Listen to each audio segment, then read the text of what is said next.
Howdy, everybody. Welcome back to another Tuesday edition of your favorite, the Dirty and Driven Podcast. My name is James Deviney. I am your host on this fine day. This is the show where we bring people to the blue-collar world, teach them how to kick ass. Our goal here is to gain, train, and retain people in the blue-collar trades. Today is a very special Tuesday episode. You got me, of course.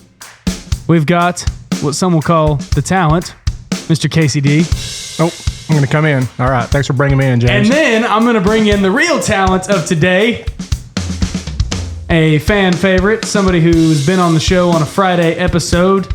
If you remember when Hank and Cory go to the rodeo, we're joined once again by Cory Goodno, and I'm going to bring in the real talent. Yeah, that was a stretch with Casey being the talent, man. Yeah. Well, he's self-proclaimed talent. Yeah. Yeah. Kind Need of like somebody to lean on over here. Yeah. Yeah. We did get a pregame show there with his guitar, though. Yeah, that's every week. Is it? Yeah. Yeah. That's kind of warming up, man. I see. It's his vocal exercises for the podcast. I love it, man. I love music, dude. Yeah. Love it. I knew you could do it. I've just never heard you do it. Yeah. He's pretty good. Yeah. It's real good. I'm kind of in between on maybe starting to do some shows, the old solo one-man show, one-man acoustical jam. I'd love to see it, man. There you go. You could open for my band. No, you could open for me. Just keep the day job, though. Yeah. Yeah. That'd be a weird combination. You're up there singing Garth Brooks, Pop and drove a truck, almost I was like, and then we go up there, we're just playing like heavy rock and roll. After last podcast, you know me, I would never ever play a Garth Brooks song again on my guitar because he won't allow Bud Light in his. Because he will allow. Or because he'll not only allow Bud Light in his bars, but he still wants you to give money to Ukraine because you haven't given enough. Was that a different version? Not Garth Brooks' version of that song you were playing right before we started? Yeah, that was it. He drew it out a little bit more than Garth Brooks Yeah. did. He kind of got a little long on there, so it was his own version. Yeah. Yeah. Good nonetheless. Good nonetheless. Yeah. I liked it. James, you notice I'm sporting our colors? Yeah, man. Beautiful shirt, Dirty and Driven Athletics. That's the OG shirt. That's the one that I came out with first. Now we got even better ones out. Yeah, that's good. I still think you need to do the headphones on one of them. Well, eventually. Yeah. All this merch costs money up front. Yeah. Speaking of merch. But everybody, I just got to say, thanks for everyone who's bought a shirt so far. Yeah. We've sold a bunch. So if you want a shirt, hit me up. I still haven't gotten them on the website yet, but So I was getting ready to ask, is there a website? there is a website, dirtyandriven.com. You can also, in the show notes of this, you can click our... Dude, Cory's a born co-host, man. Look at this. You can follow all of our social media if you click on our link tree, and you can put a tip in the tip jar. It's called Just the Tip. Just the Tip. Just the tip. Yeah. There it is. I like it. And thanks to everyone who's donated on that, too. We've gotten quite a few of those. It's paid for these new bar stools we're sitting on. I like the new studio, and I know it's a work in progress, but I like it. Yeah. It's we've come a long way since you were on just a couple short months ago. Gosh, it wasn't that long ago. Yeah, it was like 2 months. We've moved upstairs here. Yeah. Moving on up is what Casey called it when we got here. Moving on up. Yeah. Well, the best part is we don't have to pack up and move every single time and set up. We just come in, we hit go. Yeah. It's a lot nicer. Yeah. And we're eventually, we got plans for this thing. We're going to finish it in the next couple weeks, but slowly but surely we're moving on. We've been finishing for a couple weeks now, a couple weeks. My goal was to have the studio completely done by the first week of June, and here we are starting August tomorrow. So we got one more day. You think you can get it done tomorrow?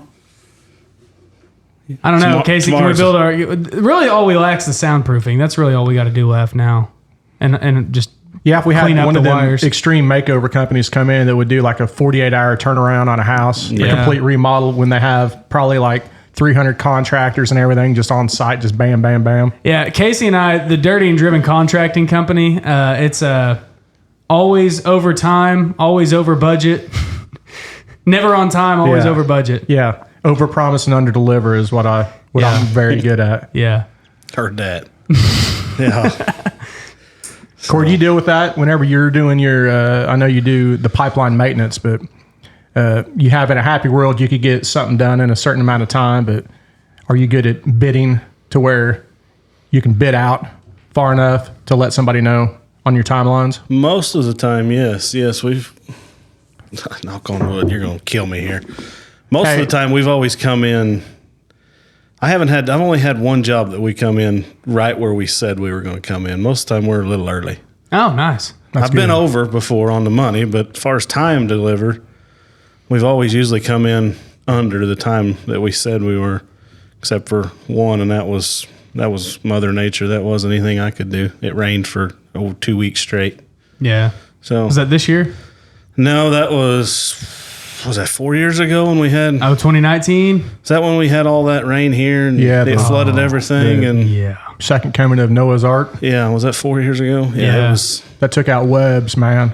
Yeah. That was a Ponca City icon. Dude, yeah, that bar, for those of you, since almost nobody listens to it from the area anymore, I don't think, but there's this bar called Webb's. It was a shithole. I think they sold more drugs than alcohol out there. The same 5 people go there every day. It was right by a sand pit, and it went flooded over the road, and it just washed the bank of that sand pit away and just took that bar with it. The bar went down with it. Yeah. Dude, Webb's had a lot of history, though, for a lot of talented musicians that went through there. Yeah, Lael Stagner, the owner of Webb's, he was pretty much one of the co-writers for Boys from Oklahoma, the cross-Canadian rap. Yeah, oh yeah. And I've got his original, he gave me his original CD with original artwork. It's called Boys from Oklahoma on it, fittingly so. But him, and I can't remember the other guy who pretty much wrote it, then Cody Canada in CCR took it. And I'm not talking about Credence either. I'm talking about cross-Canadian Talking about ragweed, baby. Yeah, and they had some other good music. They've had good. There was very good musicians that would go through there, but it was such a dive that unless if you were part of the scene, you wouldn't know. It was it was the only place I know that when you walk, if you freshly showered, all right, dude, let's go out and have. Fuck what? This is Webb's. Hey, let's stop in here, man. It looks like they have. If you freshly showered right when you walked through the door, you immediately felt like you had to shower again. Yeah. I know there were people. There were. I had to shower looking at it, just driving by. Yeah. There were couches there. There were couches, and they weren't like leather couches that were antimicrobial that you could pretty much clean with casting couches. Were they casting couches? Dude, they were the soft, cushiony, velvety couches that imagine late nights, day in and day out, people getting drunk as hell, throwing, and just there were people in there kind of leaning back, crashed out, drinking their beer, sitting on, but they had it so dimly lit that you couldn't see all the giblets that were on the couch. Yeah, giblet. Yeah, dude. Oh man, ew. That place would have never made it through COVID, huh? No. I think that everybody who went there probably would say COVID who, because their immune system is so strong. But that's what I'm saying, man. I still think there's something to drinking out of a water hose when you were a kid, and if something dropped on the ground, picking it up and eating it. Compared to be sure to wash your hands between anything. Oh, got to wash your hands. You need to do wipes. I think there's something to the immune system. Yeah, my daughter grabbed a garden hose the other day and started drinking out of it. I was never so proud. Yeah, watching her drink out of that garden hose. Yeah. Did your wife not try to stop? Did your wife see it? No, she didn't see it. All right. Yeah, she's going to find out now. Yeah. Huh? Cory, what in the hell? I'm more worried about what the city actually puts in the water than what the hose is giving it. Right. There you go, James. I like that. Yeah. Now we're going down the old conspiracy route. Yeah. Uh-oh. All the fluorides. Making frogs turn gay. Yeah. Gay frogs. Yeah. You ever hear the Alex Jones deal on that? I've heard about the gay frogs. There's actually truth to it. Yeah, just do your own research on gay frogs. Yeah. I'm not going to go into the science of gay frogs. Yeah, I'm not going down that hole. I'm not going down that one. You're not going down a gay frogs hole? No, I'm not going down that one. We'll let you two have this one. We talked about frogs last episode. Yeah, boiled frogs. Yeah. Yeah. Damn. It's a common theme lately. Ribbit. Dude, did you ever catch bullfrogs? Yep. Did you ever go gigging? Yeah. How'd you catch them? I went gigging, yeah. I never did the spotlight and grab them by hand, but we did a little bit of gigging. We'd do it at night with spotlights. You just go up with your little spear and just if you spotlight them, their big ass eyes, they're just frozen. You could hopefully stick them. You get a couple shots too. It's kind of like when you're hunting if you're hunting rabbits in the winter and there's snow out, you could have a 22 and you could shoot at a rabbit and he'll just kind of look at you. And the same as gigging frogs, you have 2 or 3 good takes before they'll finally jump. But what we do is we would get. Have you ever heard of a darter? It's a topwater lure. A darty? A darter is what it was my brother and I's favorite plugs. I was gonna say I've been to a few darters. And this one darter that we'd use, it was just a wood floaty with a couple treble hooks on it, and it was painted white and it had a red face with some. Anyway, we take this and it would float, and we would be a lot of times we'd either be in the water looking at the banks, or we'd be walking by the banks, and you'd hear the old bullfrogs, bip, bip, and you'd see them underneath some branches, and when you could see them, you could take that darter and kind of flip it up there. And the darter, whether it was in the water or up on the bank, you flip it up on the bank, then you let it set, then you just kind of barely twitch it. And if you twitch it, that bullfrog, he thinks it's a grasshopper or something, and that guy will turn around. Next thing you know, he'll stick his tongue out and suck it in. And then you don't need to set the hook, but when you set the hook, it's a different fight than fighting a fish in the water, because the bullfrog is on land. So instead of, like swimming away, he's jumping. So then you're like, you're fighting in the air and over tree limbs and shit. But that's how we would always catch bullfrogs. Never did it that way. I heard you could catch birds like that. I would think so. I mean, if they think it's a bug. Yeah. Letting it float on the water or on the ground, maybe. I don't know. How are you about to say you used to do it? With the forks, little spears. Yeah, gigging. Gigging, yeah. Gigging. I've never been a frog. Is it hunting? Frog hunting? Frog gigging? Well, gigging, yeah. Never done that. And we'd always have a gunny sack. You know what a gunny sack is? Yeah, I know what a gunny sack is. There was a friend, I've tried them. I don't like them, frogs. But there was a friend of ours, he loved them. I haven't had frog legs in a long time. I think I had them in Louisiana years ago, but I don't know that I've had them in several years. But remember, like I said, with frogs or snapping turtles or soft shells, those are the only things worth eating. That when you clean them and cut them off, they're the nerves in them and stuff, they'll still jump and do all that shit even after. And like I said, be careful, because when I was a kid, my brother was there. My dad and grandpa had just cut the head off of a snapper. It was a big ass snapping turtle, and they threw it in a bucket. Well, they were kind of talking to me. Yeah. So I went over there not knowing that the snapper could still bite. And I put my finger up to a snapping turtle's head that was already, his neck and everything was already cut off. And the damn thing bit me on my finger, and it drew blood and crap after the fact. And their claws will do that too. Really? If you go up to their claws and touch them, the nerves, the claws will, it's like a scary movie, Right. That's wild. Yeah. Do you like gizzards? No. Can't say I do. Dude, I love gizzards, man. That I do too. There's a lot of things there's why I would like gizzards, but I wouldn't like frog legs or rabbit or anything like that. I don't like either one of those, but gosh, I love gizzards. It's so weird. Where's your favorite gizzard spot around here? I don't know that I have. Well, remember when Miller Market used to have them? I'm talking about the old days. Yeah. You used to get a big ass tub of these fried gizzards from Miller Market. What is a gizzard? It's part of chicken. I mean, chickens and turkeys, I could be wrong, but poultry are the only thing that can make that gizzards are on. Am I correct? Yep. It's okay.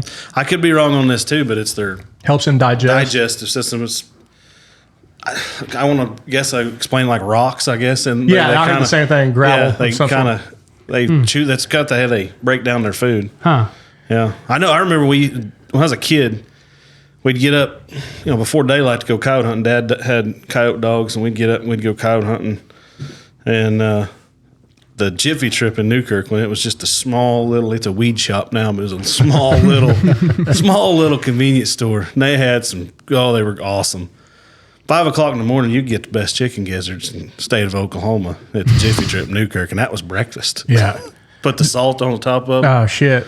Yeah. So Miller Market had him, and my dad was ex-military, but he was part of, Veterans of Foreign War. So they had the VFW, and I think it's there again. You know where the big VFW building is? I remember going there on Saturdays or Sundays, and they'd have all-you-could-eat chicken gizzards, which they would get them from Miller Market. But aside from going there with my old man and him hanging out with his war buddies, we would go to Miller Market, and you could get a big-ass tub of these things. I'm talking about big enough for a meal for almost 2 people for like a couple bucks. Yeah. It's like $2.50 all day long. No, we the last experience I had with gizzards was we were on a job here a couple months ago. I didn't eat any, but there was one kid who went and bought some, and he didn't speak English too well, but we were screwing with him. We're like, you know what gizzards are, don't you? No. And we're like, finally, one guy looks at me and goes, it's dog balls. Okay. It's like, yeah, it's got the same texture as dog balls. See? Did he keep eating them? Yeah. Unfazed? I was after he was done eating them that they did that. No, I got you. I think he was probably smart enough to know, but he went along he kind of was like, well, like he was thinking about it. He's like, wait. Was it a Hispanic dude? No, he's Marshallese. Oh, yeah. And where's Marshallese from? Because I heard you talk about it a bunch. Marshall Islands. Okay, so where's the Marshall Islands at? South Pacific. It's kind of by, it's not far from like the Philippines. Okay. It's kind of in that same geographical region. I wonder if they had little action during World War II, because I know the Philippines did. Well, the Philippines had a lot. I don't know. I'm not 100% sure. I went to that area of the world before Palau, which was, have you ever heard of the Battle of Peleliu? No. That was like one of the biggest South Pacific battles, and it was an absolutely pointless battle for us to really have by the time it was over. Yeah. I think it was the most deadly South Pacific battle. Mm-hmm. Crazy freaking battle. And I went to that island and it was nuts. But it's not far from there, but I don't think the war really went too far past Palau. I think that was kind of you're kind of getting far away there. So what would bring the Marshallese here? Because I really haven't heard about Marshallese till I've heard you talk about them. So they've actually been around for a while. There's a huge community of them. Chicken plants.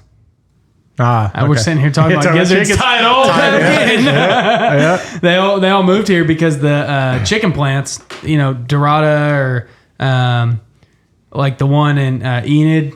Tyson? Yeah. Tyson might be in Arkansas, though. I don't know. I mean, there's several of them, and they made some deal, and because the Marshall Islands have like a deal where they can come over here and become like they don't have to. They can get citizenship a lot easier. It'd be like moving from Puerto Rico kind of thing. Dude, we went on a Carnival cruise last year, and every single person working the crew of the cruise that was working on there, crew, they looked like they were from the same place, and I could say Philippines, but it was something like that. And we talked with the guy who, not only our waiter, we pretty much had the same guy, but the guy that would do our linens and everything, and they told us that Carnival Cruise Lines hire these people, and they're on the ships. What do you mean, you people? Yeah, they're on the ships. I could make up a number here, but it's like 11 months out of the year, something crazy where they pretty much go, but then they take all the money and send it home. Dude, that's how a lot of other cultures are, though. Like us in America, we complain about a lot of things, but like you look at like the Hispanic population that comes up and works, a lot of them. I made this joke the other day. This girl goes, yeah, I went to Cancun for vacation. She goes, I just want to move down there. I could live down there. She's like, there were condos there. I could work at the resort. And she goes, I'll just send my husband back and he can work and just send me money and come down every now and then. I said, there's a lot of people in our industry that do that. They're from, their wives live in Mexico and they come up here and they work and just send all their money back. All cash. So Mexico's having their presidential race, I guess. Is it this year, next year, whatever it is? I think it's this year, maybe next year. But I read an article the other day of how much money they spend in the United States advertising for the presidential race in Mexico. Because their citizens that are up here can, like, I'm going to just phone a friend, they can just vote over the phone or vote over the computer. Really? Back in Mexico. Yeah. So. And a lot of them do go home a lot. I mean, they have to go home for like a month or two to renew their But I just thought visas. it was crazy that the amount of money they spend in the United States for a Mexico or, South American, whatever it is, Mexico president.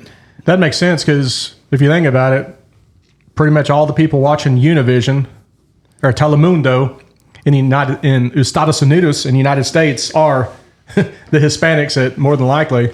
Yeah. Well, and think about who's going to have money too. There's the guys working up here that would want to donate to that presidential all candidate. that quiet money. And so, yeah, no, but I mean, you think about other cultures in general. Like you talk to some of them. Like my buddy went to, why is it so? Oh, Dubai. I was like, dude, I about forgot the name of Dubai. He went to Dubai a couple months ago, and he was talking to the cab driver, and the cab driver's like, dude, I drive my cab 12 to 14 hours every single day. I don't take a day off. I don't take vacation. If I take even one day off, like I'll go broke basically. Like that's how tight the money, like other cultures, man, they freaking bust ass. Like Mexico, they come up here, they work, they send money home, they go back for like 1 or 2 months, and then they come back here and they start working again. Well, some of them bring their wives up, stuff like that. Yeah, because the money they make up here is exponentially more than what they can make down there. Yeah. Yeah, it's crazy how they do that. You're going to call Cory out on his beer? I was hoping. I mean, he's trying to like open it all quiet. I mean, just put that thing right up to the microphone. Damn, that's a 16 ouncer too, dude. I was trying to be quiet. Y'all were talking. That's a tall boy. No, you can, if you're opening a beer, you got to get it right. Get it right up. Yeah. There you go. Yeah, there you go. Yeah, I was trying to be all quiet. What are you drinking there, Cory? Well, little Gold Buckle Super Light. Pretty good stuff. Yeah, so am I. Pretty good stuff, yeah. Yeah. It's good I stuff. love it. Yeah. Glad they're around. You'd think I'd have got plenty of it at the rodeo, but just can't get enough of it. That is good stuff. I like it. Well, if there were, out of all of them cases, let's say close to a couple hundred cases for the rodeo, and there were some left, how'd you figure out, did you give them to the police, or how'd you get rid of the beer that was surplus? Cory's like, shit, man, you just gave me 2 weeks in my beer fridge. Have you seen my garage? Yeah. No. This is still it. No, there was, it For the kid, did you give it to the kids that donate to the kids? That'd be the right thing to do. yeah. Just all the leftover beer from the rodeo, just give it to the kids, for their man. 4th of July, yeah. No, we really didn't. I mean, we have a deal with all of our distributors where they take all the unopened stuff back. Oh. So we really don't have a lot of leftover. Good answer. Good answer. Yeah, we don't have a lot. Damn. Yeah. Pretty good deal. So they're good to us. No, it's good beer, man. It's a good beer. Yeah. Man, you were talking about the Marshallese. Is that right? This lady at work asked me. I got a funny story about that, just to show. Because some people in our industry, they don't leave home. Like they stay here, small town Oklahoma. That is all they'll ever see. That's all they ever want to see.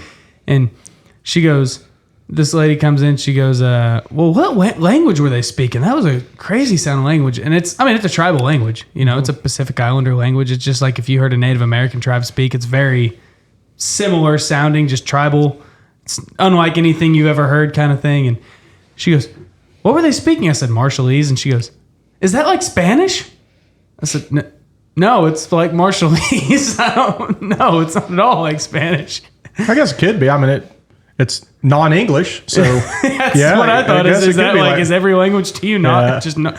There's English and there's not English, which is just Spanish. I had a guy on my crew. He was the superintendent on that crew and the operator. He could speak. He couldn't. I mean, he was a smart guy, but like writing, like if you were to write stuff down, he wasn't real sharp. But he could speak like 5 or 6 different languages, and I always thought, ain't no way. Then we were unloading pipe one day, and these truck drivers came out there. I could not understand a word they were saying. So I hollered at him and said, hey, get over here. I can't understand these guys. You got to talk to them. Do you know what they're talking about? And man, he just went to talking to them, and I had no idea what it was. It may have been what you were talking about, what that language. I had no idea what it was. But he went to talking to him, and I was like, wow, okay. He does know it, Yeah, that's impressive. So, I've heard a lot of guys tell me like, oh yeah, I can speak 3, 4, 5 different languages. It's like, no, you can't. Yeah. Yeah, it's crazy. Melania Trump can. Really? Did you know that? Yeah. I it's either 4 or 5 languages that she's just very fluent in. Dude, I've tried to learn some other languages, and I tried Spanish for a while, and then whenever I went to Germany with Victoria, met all of her German family. I was really trying on German. Well, then what turned into was like I started speaking Jinglish. Yeah, it's like a German, English, Spanish thing. Perfect. I love it. I'm like, Guten Tag, pendejos. It just didn't work. That's some funny looks. Yeah. And see, when you're talking about the Marshallese and even Germany, I wonder how beer. The Marshallese in Germany. I wonder if, like I mentioned before, if the cats over there, when they meow, if they've got like a German accent. Dude. Did you hear me talk about that, Cory? No. He was talking about cats with accents. I was saying, if different areas of the United States, if we go to Mexico or something, you could tell that if we're from the Bronx, we're from the South, right? And I'm wondering if cats are the same way. If cats in different regions if their meow is different to where cats will know. And especially if a cat from the United States goes to Marshallese or Australia, if their meow is different, they go, oh, yeah. So are you referencing the cats that we have in our schools now, or the actual cats? So let's hear about that. The litter box kids or cats, excuse me, they're not kids. I have no clue what you're talking about. Yeah. I don't. I am actually genuinely lost on this conversation. Touch on this because I think people need to hear this. The Furbies? Yeah. I think that's what they're calling them. Fairfax? Fairfax. That was the first place I heard about it, was Fairfax, That's where Oklahoma. I heard too. Was that they were actually going to entertain this kid. Yes. Thought it was a cat, and it identified as a cat, and it wanted a litter box to use the bathroom in. And that they were actually they were going to entertain the thought. Yes. Dude, that's like smallest small town I ever. Small. Wow. And they were actually going to entertain it. And so when Jason Aldean says try that in a small town, they did, and it actually worked. no, I don't think they did. I think they considered it, but I think once it got to the school board and some of the folks that said this is not happening. But I wonder if that's just one of them rumors, kind of like when Zach Morris had died. Remember Zach Morris from Saved by the Bell? Mm-hmm. Did you ever hear that rumor? No, I didn't hear that one. Yeah. Zach Morris was blonde-headed, cute guy on Saved by the Bell. He was a popular guy. And it came out one day at the height of Saved by the Bell that, oh my God, did you hear what's in there? Zach Morris. Are you kidding? Zach Morris from Saved by the Bell? Yeah, dude, he died. Oh my God. And it spread like wildfire. So not only did it spread here, but years later, being even like 5 years ago, but it was popular in the 90s. Years later, I saw on Google or on the internet that was a rumor that was all over the U.S. It wasn't like it was just in Ponca City. It was all over. So I wonder if the Furby, the kitty litter. I don't know. I've heard it. I heard they had, this could be a rumor too, but I heard they had one in Ponca too that tried it. But it's just my opinion. I mean, that's all I got a story. Is, so I saw that in real life one time. A girl that was dressed up like a cat and acted like a cat. Mm-hmm. It was at OSU. I was going through my freshman orientation. Seriously? Dude, I'm going to do the same thing you do. I'm just going to do. This is no lie. This girl, she had whiskers. I mean, she painted whiskers on. Wore a headband with ears on it. Well, one day at our freshman orientation, we're like sitting down to eat lunch, and she pulls out a can of cat food. No shit. That's staying in character, man. I mean, my wife got her first dose of the Furbies.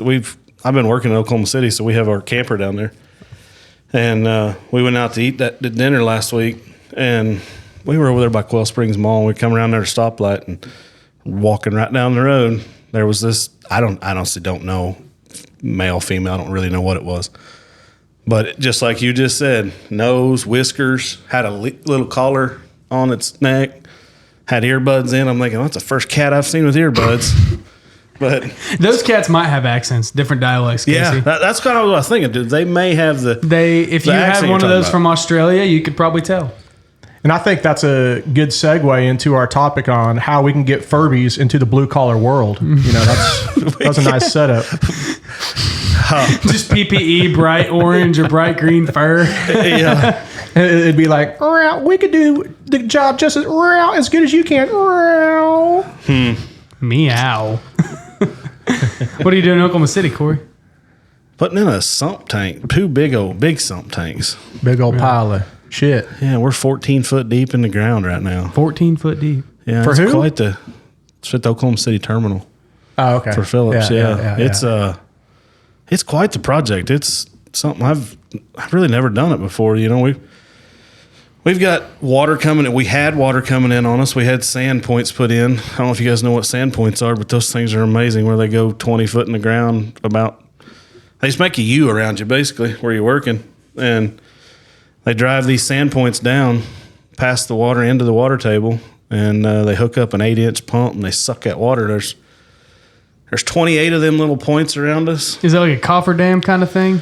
No, it's not like it, because on the top of the ground it's dry, but when you get 6-8 foot down there, the water table's so high that it just keeps flooding your sand in. You can't dig. Oh, okay. And Sloughing. So is it like a trench box, but like you put it in first? You put the sand points in on this deal here, because we had to put the trench box in. But you put these sand points in, you let it pump for 2 days, and you got an 8-inch pump with a 6-inch stream of water running out the end down there, and it's pumping. Oh, it's pumping every bit of 4 to 5 inches of water 24/7. Wow. And we're 14 foot deep down. There's not a stitch of water in the bottom of that hole. And it's amazing how those things work. I've never seen one of those before. Yeah, it's then in the trench box we put in, it's something I've never done either. I've always done conventional trench boxes where you dig the hole, lower it in, get on with it. This one here, we had to dig a few trenches, set it, and then use the traco to beat it down in. Mm-hmm. We beat this thing 14 foot in the ground. It was something else. Just because of all the sand?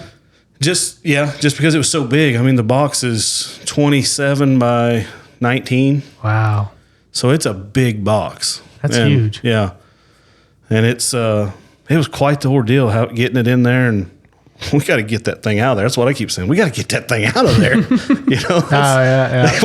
We beat it in there. Now we got to pull it out of there. Jeez. But it was really interesting because we had to have them come out, because that's the first time any of us have done that. So United Rentals came out and showed us how to do it, and we beat them things in there for 2 days. Wow. And then you beat them in, get it all set, get it all pinned in, and then you got to dig it out. Yeah. So, the Tracos had to set up on top there and dig 14 foot down. That's crazy. Yeah, it was. It was quite the deal. Wow. So what is a sump tank? It's where you, this one's on the truck rack down there where they load fuel. So if they have anything that, overflows or anything comes out of their hoses, it goes right in there.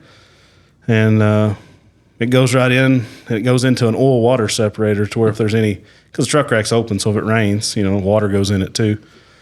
So all this oil water goes into this basically small tank, comes out of that tank, and then goes into these bigger tanks. One of them's water, one of them's oil.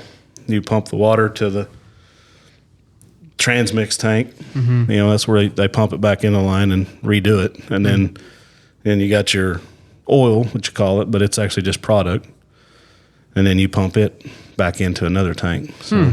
The way a lot of the sump tanks work, and kind of like down where Cory's talking about, is we have a truck terminal down there where semis will come and they'll fill up, and then they'll get jet fuel, diesel, gasoline, they'll load it onto their semis. Well, should they accidentally overflow their truck, or whenever they unhook, spill gas or diesel, it'll go down through the grates, down into, it's all concrete, down into its pipe, its catch basin that pretty much goes over to the sump, like he's talking about. Yeah. And a lot of times if they do that, there's a garden hose right there. First thing they do is grab that garden hose and wash it down. Yeah. So the whole idea, especially in our business, is you don't want a drop of that stuff hitting the ground. Now, concrete is ideal, but you don't want it hitting soil. But we have all the precautions set up. You don't want to contaminate. Yeah. The environment. Yeah. That's why you got the grates and the concrete and the dikes up around the bays. That stuff can't get out of there. Well, hey, that's how you get the furries into the construction world.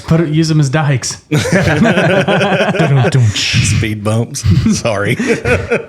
Yeah, and the sumps. Oh, that kind of dike. The sumps, along with tanks too, they have low level, high level gauges on them and stuff. I mean, you're supposed to monitor them anyway, physically, but to where it'll monitor, and a lot of times it'll hit a limit switch to where right once it hits a certain height, it'll end up pumping those sumps out to a different holding tank. That way they'll never overflow. That way, again, you don't get any product. So what do you do with all that watery, oily, gassy mix that gets in the A lot of that sumps? stuff gets reprocessed. I mean, the whole idea is to not have to waste anything. Oh, so they just take it, no matter what it is. Yeah, So down there in the instance down at that terminal right there, it has a crude line that comes through it, and it has a crude tank. So they'll take all that product, put it in that crude tank, and send it back to the refinery to get start all over again. Yeah, they'll send it back into the pipeline that comes up to us here in Ponca, and it starts off just like they treat it like raw crude again, to where they do all their refining, and it's just the circle of life for cycles. Yeah. The water. I don't know. I think they may have them come haul that water off. I really don't know what they do with their water down there. You know? The idea, I guess, with any business, but especially in the oil and gas business, is to be 100% efficient with, if you pull X amount out of the ground, then hopefully you can process and utilize that X amount 100%. Yeah. And not have to waste it. So, Oh, yeah. That's cool. It's quite the process when you get into man, you can get real detailed. It's pretty kick ass. Yeah, I was talking to somebody about this the other day that, when I first come out here, I was full bore maintenance. That's what I did. That's what I hired on as a welder. That's what I wanted to do. That's and then they had the first little reorg they had, what was that, 2012, I think. You cool with me having your last beer? You bet. I'm an asshole. I'm drinking the last beer. I like how you grabbed it before you asked. Now get it. Like he had it in his hand ready to open, and he's like, "Do you care if I drink this?" I just stuck my tongue all over it. My germs. Put it in the mic, man. You got to put it. Yeah. Oh, my germs. I wanted to say my germs. That was weak. Yeah, but no, we had a reorg and they put me in operations, and I was some kind of pissed because I did not want to be in operations. I did not want to be on that side. I didn't care how they pumped it. I didn't care how they got it back. Hey, watch. I'm in operations. I know. I'm telling you, I didn't want to be there. He's like, I didn't want us to be some mindless dummies sitting in there. But sitting in the air conditioning. But I did a stint over there for, 6 years. And that's probably the best thing for my career. My boss even told me that at the time, that, hey, it'll be better for you in the long run. And 100% was, because now I can sit here and talk to you guys about this is how it flows, this is how it goes. Before, I didn't care. I didn't know. I knew how to lay it. And I knew how to take it out. I knew all the things to fix it. But the ins and outs of where it went and how it got there, I didn't care. That's kind of ties back into what we talked about a few weeks ago about, not saying the entry-level guys, but people in general. Sometimes it's good to let the people that you work with kind of know the process of why you're doing a job. You're not just digging a hole just to be digging a hole. It's well, the reason why you're digging this hole is we're going to come in, we're going to set this, we're going to do this, and in the future it's going to provide this. The same as with Cory with the experience having operations, which I enjoyed it too. Whenever I've gotten outside of where I work at and gotten to see just the rest of the destinations where our product goes and the control center, and it's good to kind of see the big picture and understand what you're doing, how it's tied to everything else. I think cross-training exposure is such a wonderful thing to talk about, because that's something that I try to do that as much as I can, because you always get entry-level guys, like especially go out on like your cruise and you always hear like, I don't understand why we're doing it this way. I don't get why. But anytime you can take someone and show them the other aspects of the job of like, hey, this is how, if we have to do it this way because it works differently over here. And like lately I've been kind of teaching the girl who does like our billing and kind of some of our job cost stuff. I've been teaching her how to do estimating. So that way she can understand, like she's doing it on the back end of like, okay, the job's over, now we got to get paid. But it's like, well, how does this actually work? Like, how do we actually make money? How do we get there? Yeah. Like she's the one who's collecting the money basically, but how are we actually making money? What'd you charge me this for? I'm just the biller. I don't. And you can tell when you talk to people, just like you're saying, you talk to people on the back end that, that you're, just like you said, disputing a charge. You can tell the people that have been on the front end because they'll answer that question right now. Mm-hmm. Then the other people that are that ever had that cross training, they're like, I'll send you an email. I'll get back to you on that. Yeah. You'll hear from them 2 days later and you've already forgot why you were disputing that thing and you have to start all over.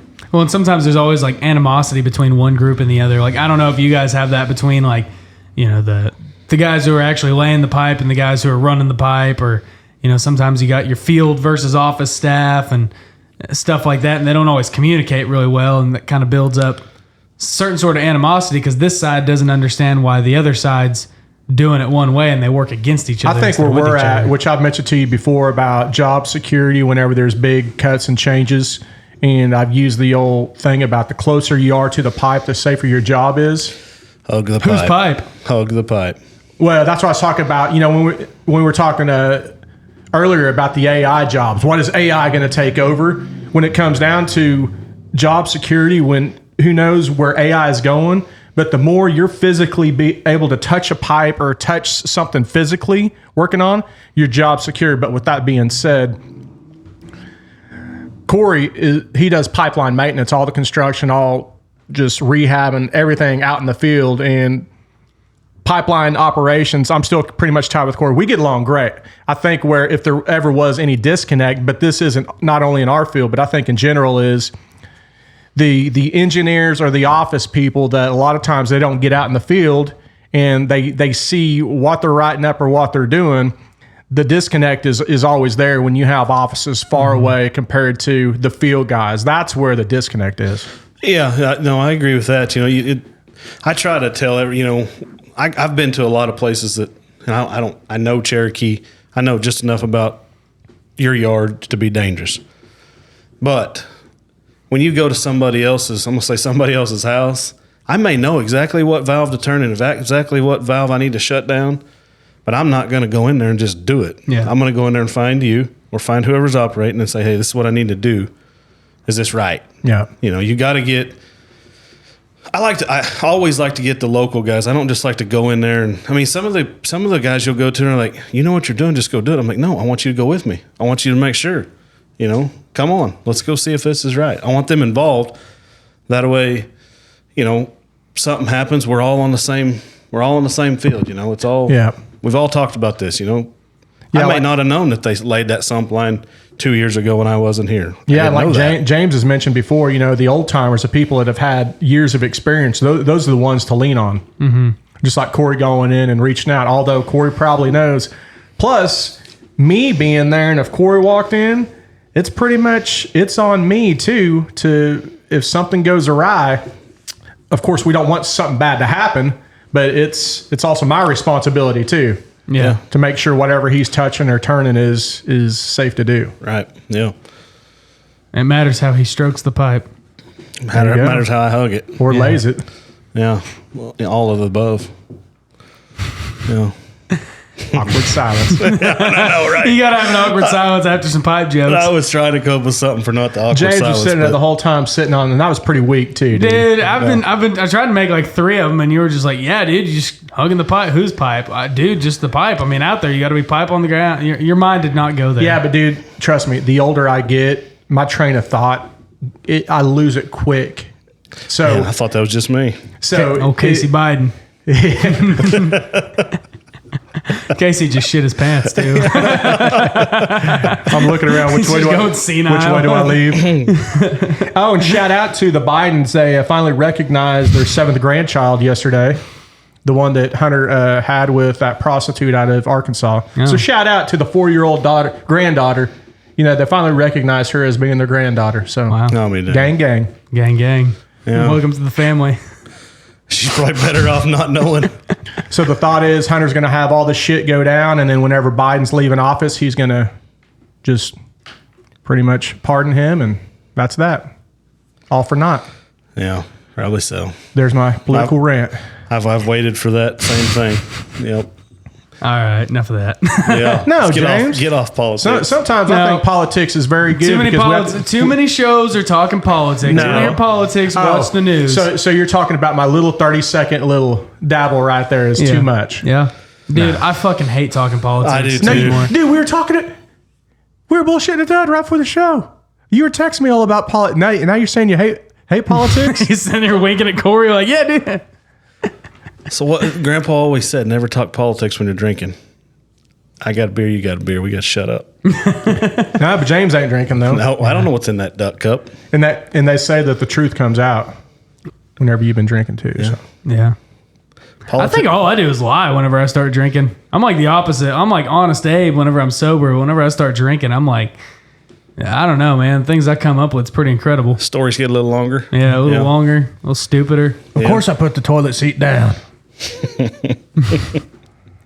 Yeah, I just start gaslighting everybody around me. James, you have a problem. No, I don't. You have a problem. Start convincing everyone. That's me on tequila. I can't do tequila. We went to the Old Timers, the 101 Old Timers wine tasting deal. And where's that at? Marlin Grand Home. What was that? It was a month ago, I think. Is that here on Grand? Yeah. Yeah, hence Yeah. Grand Home, I guess. Grand Home, yeah. And I'd never been, a couple of others had been. Me and Casey went, and whoo, got out of hand in a hurry. Was it just wine? No, they had everything. They had what I stayed at this one booth way too long for was pickle vodka. That can be good stuff. And Bob Dylan pickle beer. It was spicy like beer. Oh, dude. The two of them, a separate, not so good. You put those two together, it got out of hand in a hurry. He was sitting there singing just some good old Bob Dylan. He's just knock, knock, knocking on heaven's door. So they're real smart about this. They get you in there and they let you taste all these wines and vodkas and whiskeys and all the things, and then they have an auction afterwards. Oh yeah. My wife was literally grabbing me by the belt loops, going, "Stop it!" It was getting out of hand. That's kind of like going to the Cracker Barrel. They make you go through the merchandise place, eat and stuff, but when you're leaving, then you have to buy something on the way. They get you all liquored up, and then that's for the checkbook. Yeah, I mean, if you got your kids with you, they go to talking to you. Get verbally abusing the waitress in Cracker Barrel and go to the gift shop. Does it feel like they take forever to check you out too, while your kids are just sitting there going, "Can I have this? Can I have this? Can I have this?" They do the same thing at casinos. When you hit a jackpot, you hit a jackpot and you're on your whatever machine it is. All right, we'll go back and we'll get your money. Well, while you're waiting, you're going to go ahead and play, and you play, and that's like you're looking at your watch just 30 or 45 minutes later, and you've already spent all of the money that you just won, waiting on your money to come back. You won some jackpots? Oh yeah, I've always done. Yeah, but I've lost. I was going to say there's a reason why casinos are open. Yeah, but I'm saying if you won some jackpots, why isn't the studio finished? Well, I haven't won them during this studio construction. Oh, okay. But speaking of, nice segue there. This Wednesday night, I'm going to be staying at the River Spirit in Tulsa. I won't tell anybody my room number yet, but you know why? Why we're going down there? My wife and I are actually staying 2 nights, dude. 2 nights. Badass. Have you ever been to the River Spirit? No. Thing is awesome. It's awesome. I haven't been to and the pool there is. Have you been to the pool? So we did. We were working over there, and we just wanted to go eat lunch over there. Yeah. We all wanted to take vacation right now. We were done. That place was so cool.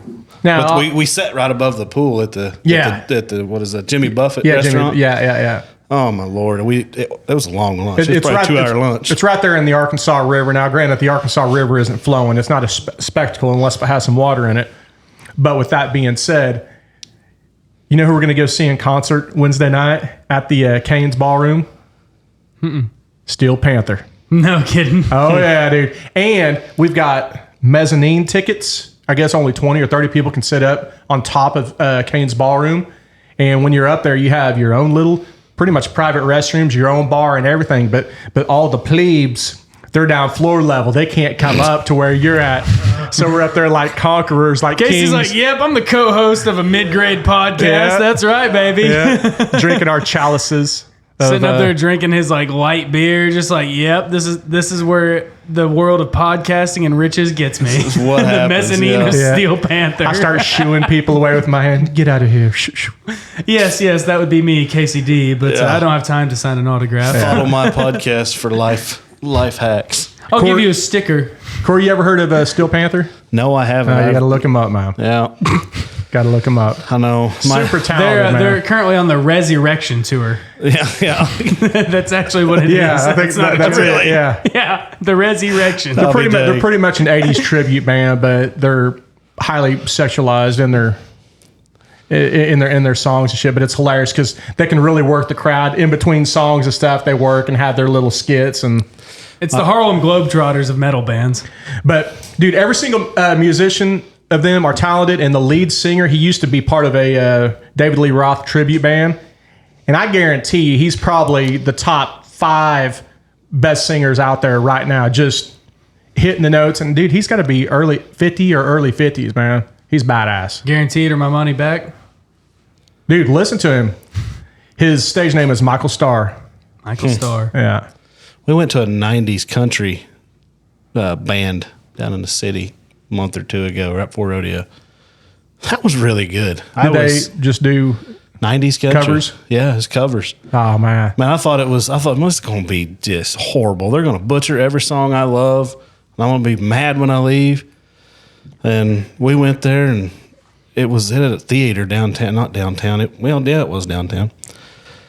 And get in this theater, and hell, me being dang near 40 years old, I post up at the back right by the bar, and that's as far down as I'm going. Yeah. Well, I got educated. My wife and her friends had other plans for this deal. You want to get they want to get down in the mosh pit? They said follow us. Mosh pit. No, we were Amarillo by morning. They're just like, yeah. Breaking we noses were and at elbows. the fence. The fence they put in front of the stage. That's where we were at. And I was like, this is ridiculous.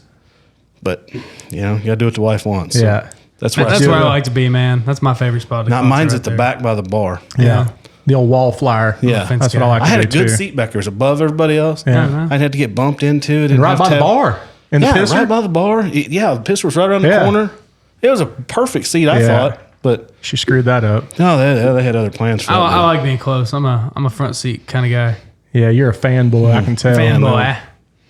But I don't talking- drink at concerts though, because one, I don't like to get up and have to pee, and two, like, I mean, as expensive as those tickets are, usually, I'm now something like a '90s country tribute, I'd probably drink at that. But Steel Panther, yeah, I'd probably drink at that. But like most concerts I go to, I'm not drinking at them just because it's too expensive to want to like forget about it. Hey, you got to find the balance, man. Yeah. Gotta Dude, find that balance. I'm all gas or no gas. Oh, is that it? How old are you? I am an all or nothing guy. 25. Oh yeah, you're still gas. You still you still got your foot pedal. Dude, on. I'm just saying, like, if I'm one of those guys that like I can't drink like 1 or 2 beers. I'm either like 10 or none. I mean, that's When I was 25, I said the same thing. yeah. Yeah. I'm either all in or all out on anything I do. So, Yeah, there's many years during just that gotta- whole Oh, yeah. 18 to probably 30, probably when I met my wife that unfortunately I don't remember, man. I ain't proud of it. Yeah, no, there's lots of those days where, a case of beer is what you buy and a case of beer is what you drink. Yeah. And then you're looking for your next case of beer and you're just like, why? Dude, case of beer, I can't imagine. Dude, a 6-pack now would get me schnockered pretty good. I know I couldn't even imagine drinking a case of beer by myself right now. I'd be hurting. It'd be a week to get over that. James is like, welcome to the beer podcast of the Dirty and Driven Show. dude, I haven't made that joke in a long time. Most of our listeners now probably haven't even heard that joke. That's right, because I got some backing here now. I thought he was getting ready, so I did that last night. Yeah. No, I haven't. I haven't really drank lately at all. Yeah. Well, I still like you. Thanks. You know what I mean? There's a young kid on the crew he's 20. He just turned 21. Goes out and drinks every night and gets right back up and goes right back to work. Thinking, geez, I remember those days. Yeah. Yeah. Dude, out till the bar closed 1 or 2 in the morning. Yeah. Go home, just sleep for 3 or 4 hours and wake up and just splash some water on the face, if that. Dude, it was easier when I was 21 than it is now. Wait till you're 40. Oh yeah. Yeah. I mean, Yeah, I'm wait not. till you're 40. I mean, I'm good here. Like that's why I don't drink much anymore. I used to say, no, there ain't no way. Ain't no way I can get that bad. You can get that bad. Yeah. It's like it just sneaks up on you. It's not like it just. I think that's with anything. If you Yeah, don't that's watch how it. I was. I never had a hangover till I was well into my 21. I mean, 18 through 20, nothing. 21, I remember the day after my 21st birthday, I never had a headache so bad. I mean, it was like, That's because you damn. drink everything that they handed you. Yeah, but I mean, even like after that, it was like I started getting hangovers every time I drank. I was like, this is bullshit. Yeah. No, hangovers are. Dude, I remember the beginning of my 21st birthday. And Cory, I don't know if you did this too. I don't know if they still do it at your age, James, or with you people, the younger generation. What do you mean, you people? We did we pre-gamed. We were down in Edmond. I lived up here. But anyway, we had pre-gamed down in Edmond for my birthday. Just drank beer, right? Just hey 21st, high-fiving and stuff. But then the idea was then you go to the bars and you do 21 shots. Yes. And No, yes. that wasn't a thing for me. That was a thing for me. But did you I mean, do I it? still blacked Yes. out. I mean, Yes. I don't. The last one they give me was that, what do they call it? The concrete something? The one where it mixes Yeah, and it's got Kahlua and Yeah. something else when it. Yeah, it's the like, worst thing ever. Stupid as hell. That's so horrible. I got the tidal wave shot. Was one of the last shots. You ever had one of those? I bet you have all them foo-foo ones. That each shot, do you know what a tidal each wave shot shot that is? you have has umbrellas in it. Do you know what a tidal wave shot?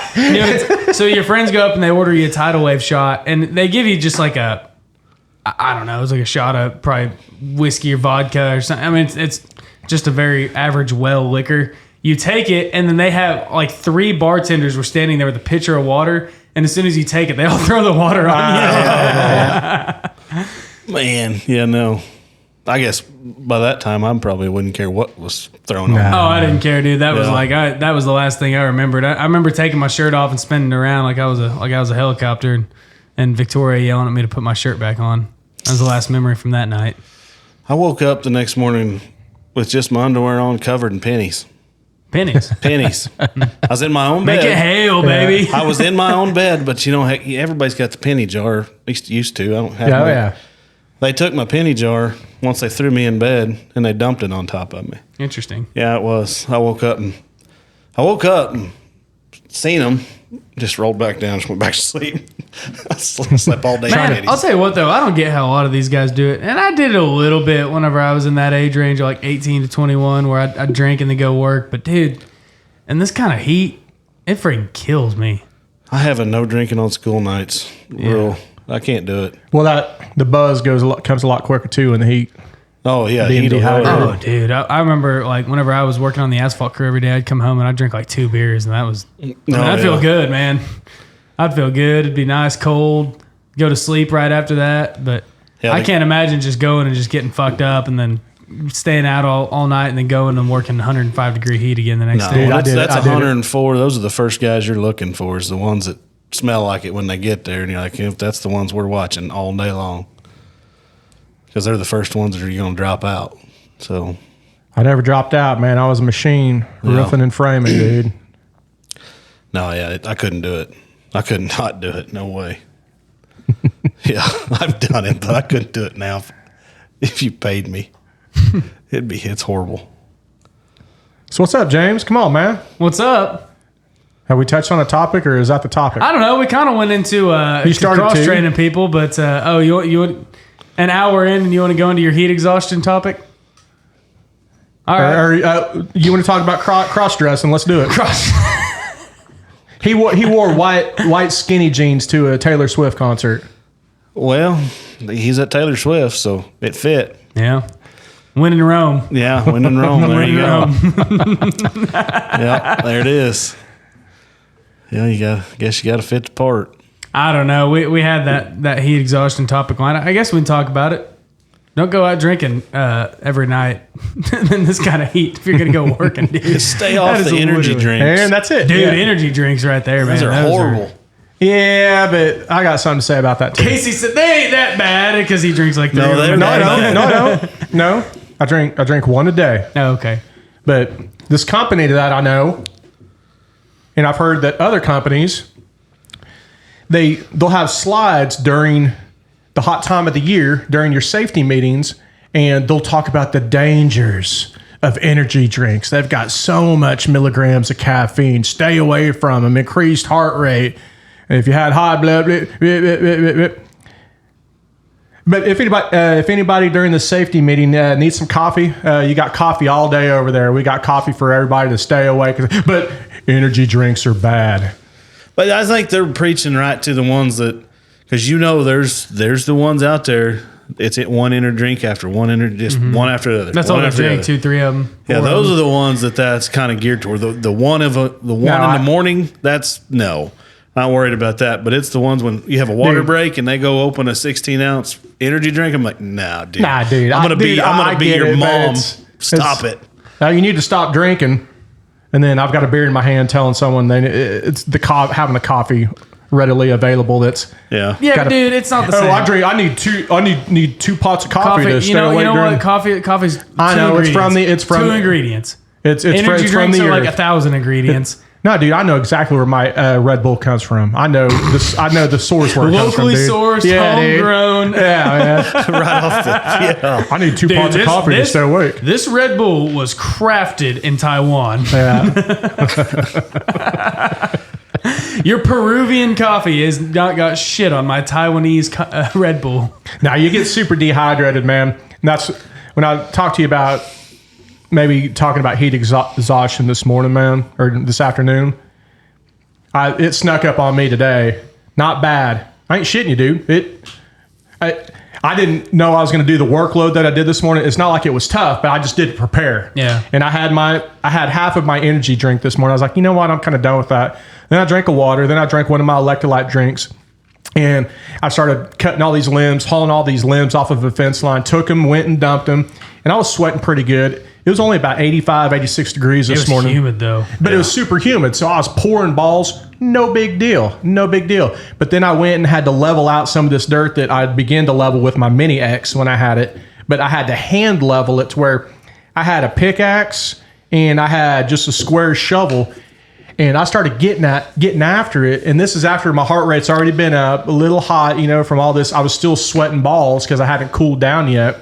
And I hadn't acclimated to this type of workload in a while. I mean, I just hadn't worked that hard. And kudos to anybody that does dirt work. And I'm not talking about an excavator guy that sits in a cab. I'm talking about the guys with shovels that literally, I would never have made it on a damn chain gang. Right. They would have whipped me and they would have killed me. I mean, I just would have been a liability. But dude, so I was with the shovel, getting it. And dude, I was going good. I took one little break, chugged the water. I was going good, but I did not preload myself with water or electrolytes before this because I wasn't prepared for what I was going to do. And about an hour into doing this shoveling and shit, man, I felt it might have been the old forearm. I know my body now. You cramping? I felt the old forearm just do that little cramp, little ding ding. And I was like, nope, that's it. Because I've had plenty of times in the past to where if you feel the hints of it here, then it's a matter of you try to fight the forearm cramp. The next thing you know, your lat cramps. Then you're fighting the lat cramp. Then it's your damn hamstring. Then it's the calf on the other end. You're in a full body cramp. I said, I rolled up, I got in the old AC and started chugging my shit. So it could have been pretty nasty. Yeah, I see you got some pit sweat still left over. It's hot in here, man. Yeah. Is it? Feels pretty good, I thought. Yeah. In fact, I was getting a little chilly. Yeah. He's just nervous. Yeah, there's that. You got to get acclimated to that too. That. Thank you, Cory, for bailing me out. That job you got. There's not a lot of that outside stuff you get into anymore. Do you think I don't work outside aside from there? No. I'm not saying you don't, but yeah, you got to get a little bit acclimated. Oh, and by the way, I did. I got off work this morning too. Oh yeah, at 5:30. Went home, got about a 2-hour nap, then I went and did that stuff. Dang trooper. Yeah. So here I am. Here you am. They ain't gonna call me No Show Jones. Wait, so are you going to work after this podcast? Hell yeah. No. I mean, are you? No. Oh. Well, I didn't know you said you were working nights. Well, I covered for a dude last night, and I'm covering for the dude tomorrow night too. But then the next night, still Panther, baby. Oh, okay. For 2 days. You damn right. Yeah, 2 days. Is it a 2-day show? That'd be a hell of a show. No, man. Just doing heroin the whole time. Speedballs just to keep going. Yeah.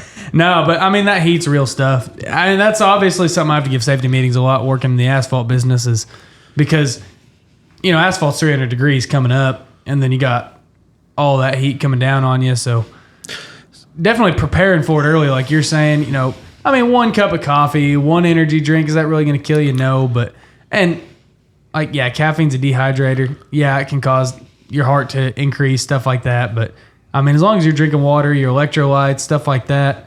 Otherwise, have you ever had, a good heat exhaustion? Close.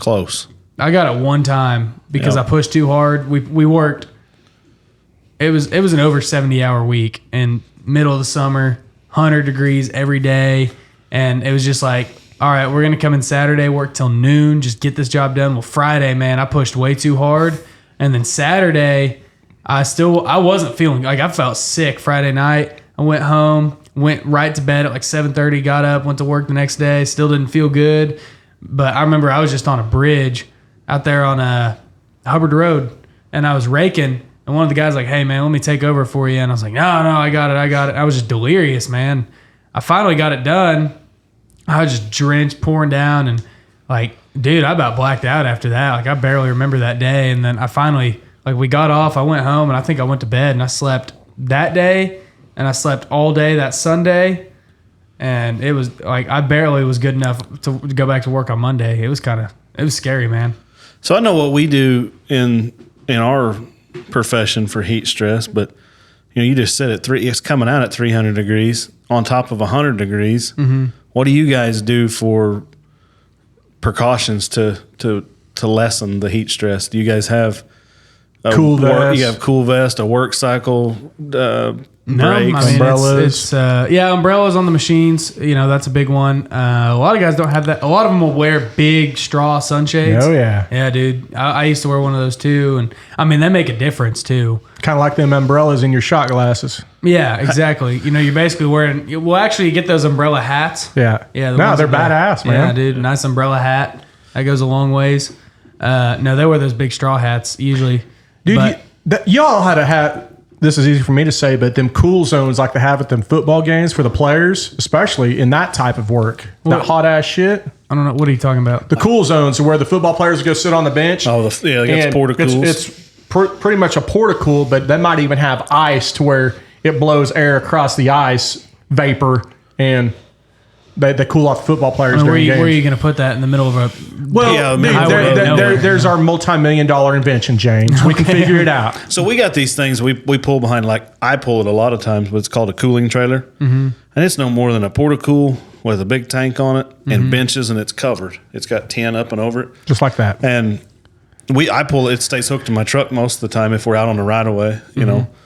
And that's where the guys go take their break, to where they don't get the shock of going to the air conditioner and cooling down rapidly and then coming back, because that's a lot of times that's worse. Yeah, can be. So they go in there, and we got a big cooler. It's plumb full of Gatorade and water and all the things they would need to drink. And a lot of them will even go in there and eat lunch in that thing, just because it's cool. That's awesome, but it's not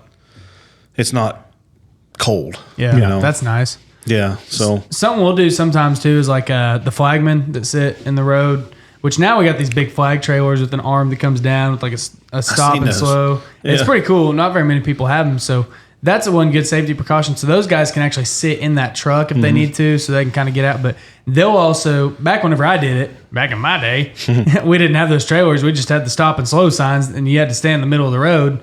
And so every hour, you'd switch out with the pilot car guy driving that. So you'd flag for an hour, or you'd flag for 2 hours, and then you'd drive the pilot car for an hour, and then you'd keep trading out with the other two guys that are flagging. And so that's one way to do it for us. And then we would also just, if a guy started like showing wear, it was, all right, hey man, go sit in the truck, turn the air conditioner on low, kind of like you're saying. You don't want to just blast it, because I've seen people do that too. We had this big old fat kid. He came out one day. You could tell he never worked a day in his life, and he wanted to try it out, but whatever. So he goes, and like I get a call at 10 a.m., not even that hot yet, and I just hear, hey, I need you to come get this guy. He's down. Oh, gosh. Like, what the hell you mean he's down? Like, he's down. He's done. I'm like, do I need to call an ambulance? Yeah. Like, what is he's down mean? What is down? Yeah. Define down. I get there, and he's just done, man. He's just juiced. He's sitting in the truck. He got real hot, and then he got in the truck and just blasted himself and went into shock. And he didn't. He lasted, I think, the next morning, and then he's like, I don't think this job's for me. I don't think it is either. And a warning to everyone out there listening, that if you know your body, you know what's normal and what's not. I've made the mistake too, but sometimes, dude, we got to get this done. We're real close. We're 15 or 20 minutes away, when you know that something's coming on, could get you in a bad situation quick. Well, that's what happened to me whenever I got heat stress, dude. It was like that, dude, we're almost done. Yes. I just want to finish. Like, how many times have you been almost done and and normally you power through it and nothing happens, but then you're like, holy shit, dude, that was close. So I heard a guy one time talking, an old construction guy. He said, dude, whenever you get to that point of like, we just need to hurry the hell up and he said, that is whenever you have to have the self-discipline to just stop, turn it off, just come back tomorrow. Yeah, he's like, that is when you're going to break something. You're going to be out there till midnight. That's when somebody's going to get hurt. That's when you're going to overdo it and hurt yourself. He said, just stop. Whenever you get to that mentality, just stop. Yeah. Yeah, you're gonna. Yep, that's going to be the one that bites you. Yeah, that's what I did this morning. Unfortunately, I didn't get super bad cramps. I put those electrolyte packets in my drinks and stuff, and I'm better now. And if you don't have electrolytes, man, pickle juice. That's good stuff. Man, there's I've never been the pickle juice guy, but there's been a lot of people on our crew that carry pickle juice and pickles, and they'll sit the big ones, they'll sit over and eat them big old ballpark pickles, Yeah. And I've never been that guy, but they say it works. I mean, it does. I've tried it. I'd say it works. You just need sodium, man. You just So, well, you got to chase it with water. But all them electrolytes that fire your system, sodium, potassium, magnesium, all them things, man, they all. But sodium is usually the major one. that'll keep you from cramping, and that'll definitely. Normally. But so will potassium. They all work in their own respects. But yeah, dude. That's what you gotta have. Because dude, I don't like sweet stuff. Whenever I've been doing it, like after we did our 100,000 step challenge a couple weeks ago, I was drinking electrolytes, and there's still one of those flavors that I liked before that, but I can't do it now because it just especially that day because we drank so much electrolytes walking 50 miles.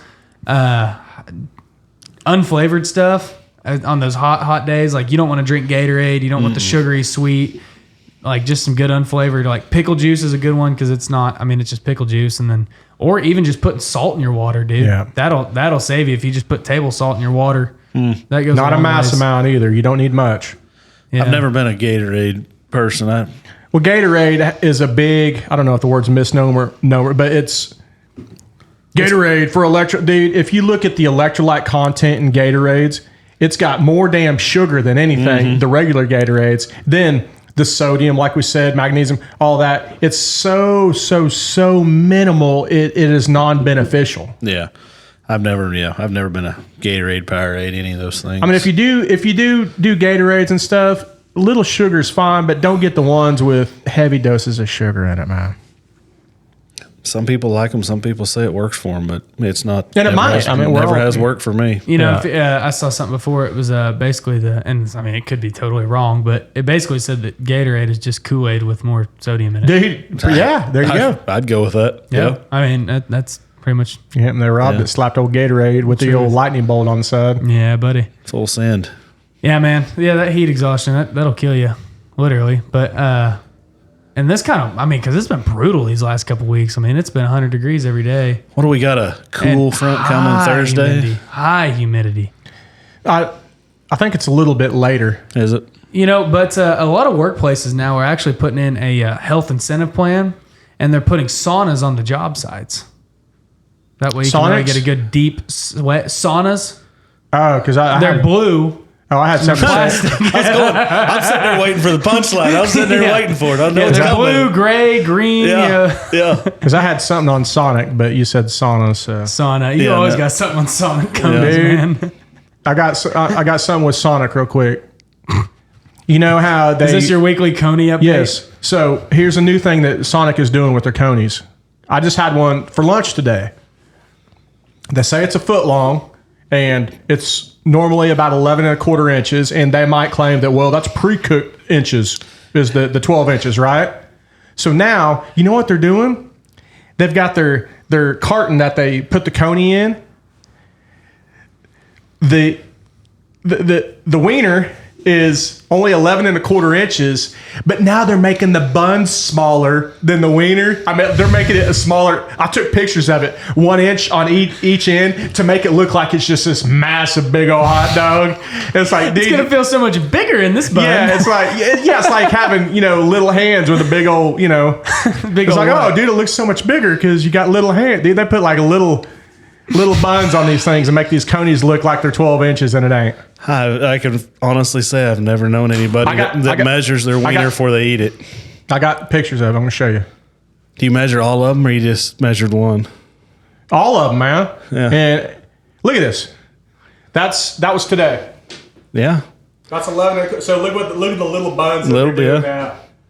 See that, James? Yeah. See how they're making like little buns now? Yeah. They're like little pee-poo. Little buns, big wiener. Wait, so is it bigger then? Because before it was 10.75. Do you measure every single Coney you get from Sonic? Sometimes. I got a tape measure right there on my console. So every time or sometimes? Sometimes. Okay. Huh. All right. Well, do you gripe about it? Do you want your money's worth? You want that other? Well, I think they're going to get me on a technicality, and I've talked to James about getting with a good lawyer about going. against Sonic for false advertising. Dirty and Driven versus Sonic. Yeah. But then, So they're going to get you on the shrinkage? and the disclaimer. Shrinkage. Unlike ballpark franks that plump when you cook them. So whenever you do get to court with this, they're going to get your wife up there and say, hey, when it's cold, is there shrinkage? Yeah. You know they're going to get After you. the pool, is there shrinkage? Yeah, is there shrinkage? They're going to get you on this one. You might as well drop it. Yeah, we got He's these. just going to get up there and just get absolutely roasted by Sonic. Yeah, they're going to tear I would you like up. to call Melody Anderson to the stand. Yeah, she's going to wear you out. Fortunately, I married a wife with small hands, so. Now, how long does he claim that his Coney is? What? All I know is I never want my wife to find a certified, verified, legit tape measure. Yeah, Because then she'd know really what, Casey so bought many her one inches tape is. measure years ago that it's actually 1/2 inches, but Yeah, it says No, it's centimeters, man. But she doesn't know that it's centimeters, inches. It's the same. my wife don't use tape measures. She measures everything in her body parts. She's like, it's from the tip to my elbow. Damn. From the, there it is. Yeah. ooh, damn, we got a horse in the room. Yeah, there it is. Damn, we got old Cory Diggler over here. Pipes and Coneys. Pipes and Coney jokes There you today. go. Yeah. That sounds like a good band name. Pipes and Coneys. Yeah. Better than that other one you were talking about earlier. What was that? I don't know, the one you're going to see. I can't even remember. Steel Steel Panther. Panther? Steel Panthers. Pipes and I'll- Coney. I'll send you some stuff. We'll get There's a hate great song to have. It's called Glory Hole. You're going to love it. Good Lord. That's a little dirty. Yeah. Yeah. Huh. It's going to be the theme song for the Dirty and Driven. Yeah, There you go. That's a good fit. Yeah. The glory hole. Huh. Shit, man. Well, I guess it's about time to wrap up. All right. Yeah, we guess could sit here and go down this rabbit holes for days. Rabbit hole or glory hole? Glory holes. Jeez, no. We're going to stick with rabbit holes. Yeah. Well, Cory, thanks for coming on, man. Yeah, thanks for having me. It's always something. fun. Yeah. Yeah, it's You're always fun. welcome here anytime. We always have these Tuesday episodes where we just, I don't know. Sometimes we add value to listeners' lives. I gotta work It's on- more of a hang, but you can still hopefully find some value. Yeah. I got to work. I'm still working on getting you guys a real good one. I got an old timer that I'd really love to get in front of this mic. Oh, he needs to get here. Yeah, I'd really love to try to get him here. So Yeah. I'm talking stories after stories of stuff that nobody could tell. Yeah, So- man, we need to get him on here. Yeah. How old is this guy? 80, I want to say he's 82, Oh shit, man, we got to get him on. something like that. Yeah, man, we can't. We can't beat the bush on that one. You just never know at that age, And so. if we need to travel, we've kind of talked about. yeah, we can do it. So need road trip. Yeah, he's not far, but yeah, oh man, you get some silver bullets in front of him. there you go. My wife worked over there last week, and I said, "Hey, I'm gonna put a case of beer in the back of your truck. Here's the address. Take it by and give it to him, please." Yeah. Yeah. So, oh yeah, he'd be a good one. That's the simple things right there. Yeah. Hey, we can go do that. I'm down for that. Yeah, have his overalls on and tell all kinds of Yeah, stories. sounds like my old man. He always wore overalls too. Yeah, Not coveralls, yeah, overalls. Yeah, Let's all throw on some overalls and make a road trip. yeah. You'd probably wear like the 80s overall, like the 80s bands, that was all like stonewashed overalls, and you'd like have one unhooked, and you'd be like a boy band. Don't wear. I would wear train conductor ones. That's what he wears. Yeah, the- that's what the my dad striped wore. ones. Oh, Yeah. yeah. Don't wear your skinny jeans because he will wear you Dude, out.